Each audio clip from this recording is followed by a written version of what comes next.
Alan Blue. It's funny, but I've reached a point in my life where I'm jealous of people in constant pain. I think that constant pain may well be more manageable than pain that is ever present but highly variable. For the preceding 10 days, my pain level had been higher than usual, and as a result, I opted out of running a 4-mile Independence Day road race that my wife had signed us up for. Oh wait, no I didn't. I should have opted out, but instead towed the line for the Keep Raleigh Independent 4th of July road race. If you look up pig-headed in the dictionary, you'll actually find my picture. Don't think so? Google it. July 4th, I carefully rolled out of bed, planted both feet on the floor, and winced as I rose shakily. My legs moaned, my back screamed, and my feet revolted. Leaving the bed I share with my wife, I closed our bedroom door and climbed down our 16 steps in 32 movements, using banisters on both sides of the stairwell for support and dropping first my left and then my right foot to each step. Slowly, laboriously, and painfully, I carefully descended, each footfall uncertain and unpleasant. Pity party much? I had slept in, rising at 4:30 for a 7 a.m. departure for our race, and after a customary morning rituals, sat down at my computer with a mug of coffee, wrote and recorded Substance, a short poem of praise for my ever-loving, and then wincingly rose from my chair around 6. I had things to do. I stretched, got my necessary items ready for my after-work bicycle ride home. We locked my commuter on the car's bike rack in preparation of the goddess dropping me off for a truncated 10 to 4 holiday workday, and greeted my darling as she descended the 16 steps in 16 footfalls. "How you feeling?" she asked. My right cheek rose in sardonic mute response. "Made you coffee," was my non-sequitur reply. Climbing into the car, I breakfasted on a banana and shared water with my wife. "You grok that," as she drove to the race start. Exiting the car made me wince, but I stifled the moan of pain. Mostly. Every step hurt, but standing hurt too. It was going to be a long 4 miles. At the start line, we drank more water, and I kissed the goddess before heading toward the back of the pack. This was a race, and it is incumbent on participants to queue up according to likely pace. My likely pace was 13-minute miles, so my place was in the back. The race began, sans a singing of the Star-Spangled Banner, on Independence Day, and I plodded forward at a leg and back-stabbing pedestrian pace. I ran, refusing to walk, and was thankful for the uphills where my slow-as-a-snail pace allowed me to pass OCC hills as rest opportunities. As I trudged, I waved to and thanked race volunteers. I'm never going to win the grace and poise portion of a beauty contest, but I can at least strive to be Ms. Congeniality. I checked my watch around 13 minutes and wondered if the course had mile markers posted.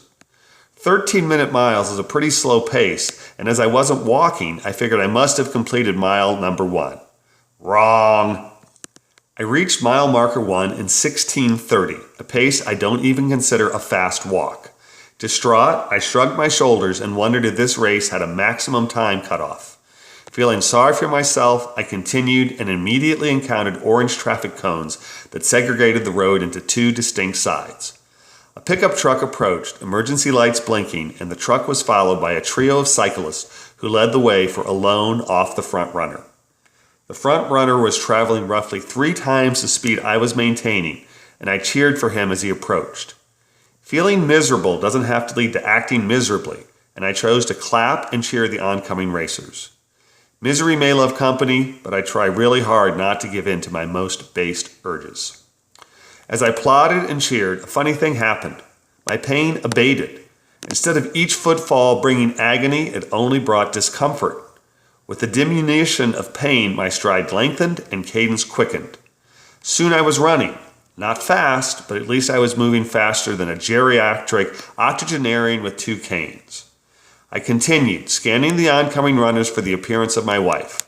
She did not disappoint.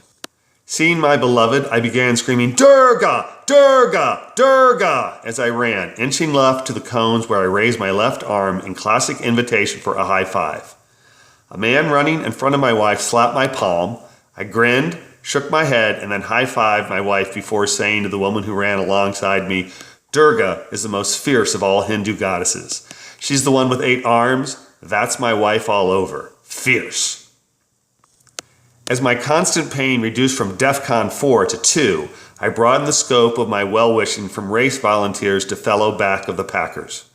Climbing a hill, a very large, young white man was slowly running while those around us walked. Seeing him, I said, "You, sir, are showing incredible tenacity. Keep up the good work."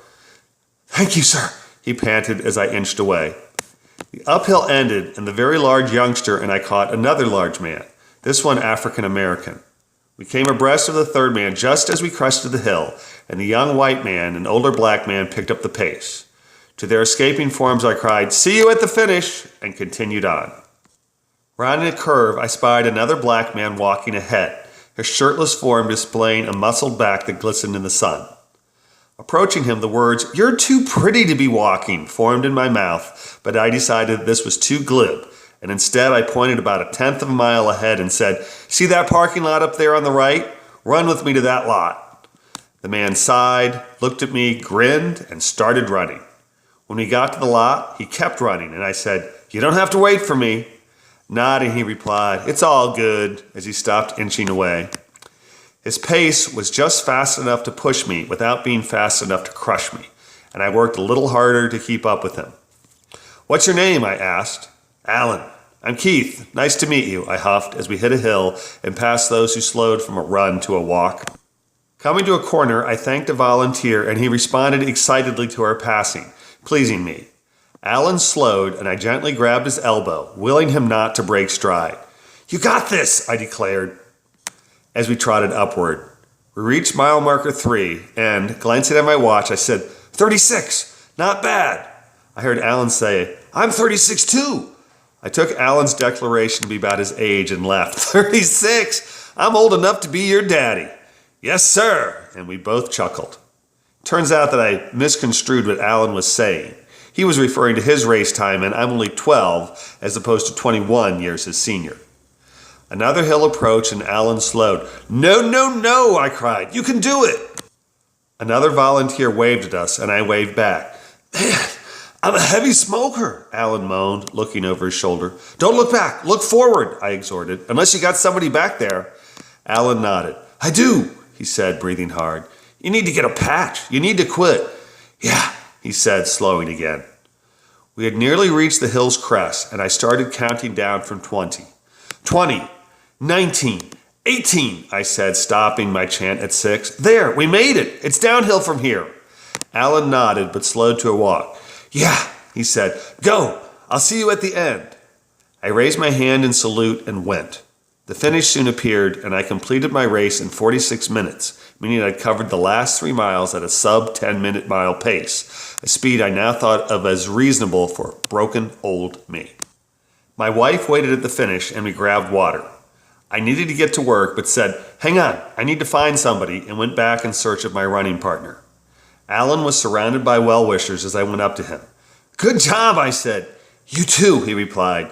"You know, I walked here, came all the way from Transitions." Uncomprehending, I looked at him, but my wife said, "Transitions? Right here? Isn't that the halfway house?" "Yes, ma'am. I'm getting clean. I'm going to make something of my life. I'm going to get me a future." "Wow," I said, extending my hand. "Just wow. Good for you. God bless. Good luck. Hey, Alan, what's your last name? I'll write about you." Alan Blue." "Cool. Alan Blue. Thanks. God bless," I repeated. Walking past the free beer was difficult. After all, we'd paid for it, but I had to get to work. As we headed to the car, I realized that the host of race volunteers who had responded so animatedly and in recognition of my shouted thanks as Alan and I ran by weren't excited to see me at all. They were happy to see Alan, one of their own, a man of the immediate community, working to better himself. Wait, did I say working to better himself? No, Alan Blue was bettering himself. Pain sucks. Physical obstacles that cannot be fixed and make daily life difficult are soul-sapping. Every year brings more challenges, more pain into my life, but I'm positive that my life's a bowl of cherries compared to Alan's. God bless Alan. God bless, and good luck.